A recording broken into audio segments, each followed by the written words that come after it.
भगवान कहते हैं मेरी सबसे पहली कृपा है कि मैंने तुमको मानव बनाया। यहां बैठा अगर कोई व्यक्ति यह दावा करता है कि मुझ पर कोई कृपा नहीं है तो वो झूठ बोल रहा है। वो मानव है, ये सबसे पहली कृपा है। और फिर दूसरी कृपा क्या है? सुरक्षित मानव है। आंखें भी हैं, कान भी हैं, नाक भी है, जीभ भी है, हाथ भी है, पैर भी हैं। इनमें किसी किसी को कटौती मिलती है। कोई जन्म से नेत्र नहीं है, किसी के जन्म से कान नहीं है, जीभ नहीं है, किसी के हाथ नहीं है, पैर नहीं है, या कुछ और किसी किसी को आंतरिक दिक्कत होती है, किसी को दिमाग नहीं है, या शरीर के किसी अंग में कोई दिक्कत है। बहुत सावधानी से सुनिए। कुल मिला के पूरी बात यह क्या है कि हम मानव बने, इसका मतलब ठाकुर जी ने हमसे एक उम्मीद रखी है कि तुम इस बार निवृत्त होके आओगे, तुम इस बार संस्कृति चक्र से बच के आओगे।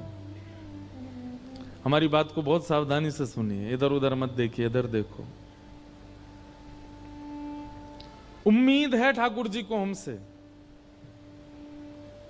और हम उस उम्मीद पर कितने खरे उतरे। अच्छा, एक तो है कि किसी से आपको उम्मीद है, और फिर यह है कि आप उसकी उम्मीदों को पूर्ण करने में आप उसकी हेल्प भी करते हो। तो सोचो कितनी उम्मीद है।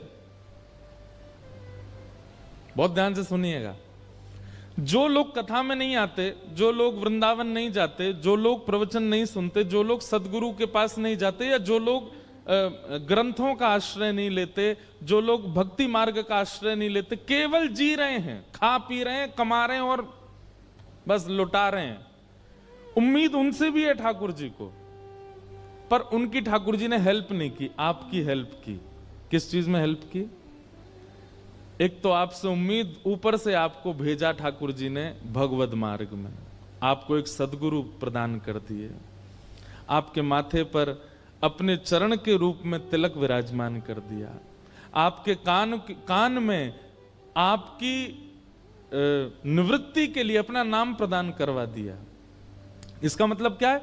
जो लोग कथा में नहीं आए हैं उनसे केवल उम्मीद है, पर जो लोग कथा में बैठे इनसे एक्स्ट्रा उम्मीद है। इसलिए ठाकुर जी हेल्प भी कर रहे हैं कथा में भेज करके, वृंदावन के प्रति स्नेह प्रकट करवा करके, वृंदावन के संतों के प्रति, भगवत कथा गाने वालों के प्रति प्रेम प्रकट करवा के ठाकुर जी आपकी हेल्प भी कर रहे हैं। चलो तुम लोगों को कथा भी सुनवाएं, तुमको भक्ति मार्ग भी दिलवाएं, मगर आपसे तो उनसे ज्यादा उम्मीद है। मतलब जो कथा में नहीं आते हैं, अगर वो कहीं ना कहीं पाप कर्म करके मृत्यु को प्राप्त हुए तो उनसे ठाकुर जी इतने नाराज नहीं होंगे, आपसे ज्यादा हो जाएंगे। क्यों?